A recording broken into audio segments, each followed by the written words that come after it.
Японская компания Komatsu СНГ изучает возможности работы своей техники в условиях экстремально низких температур.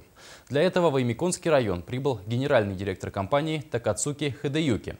Отметим, что Komatsu поставляет в этот северный улус технику. Репортаж Светланы Поцелуевой. В Аймиконский район с деловым визитом прибыл генеральный директор ООО «Komatsu СНГ» господин Такацуки Хидеюки.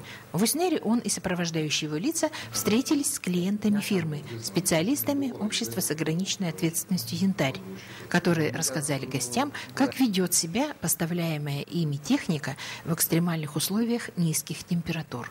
В большом количестве используем технику и оборудование Komatsu.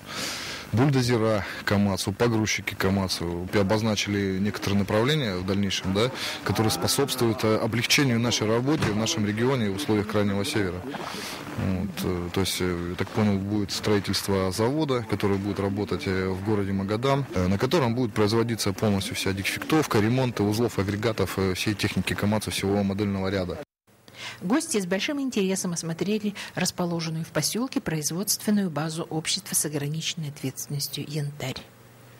Господин Такацуки Хидеюки очень мечтал побывать на полюсе холода, и завтра группа отправится на машинах в село Аймикон.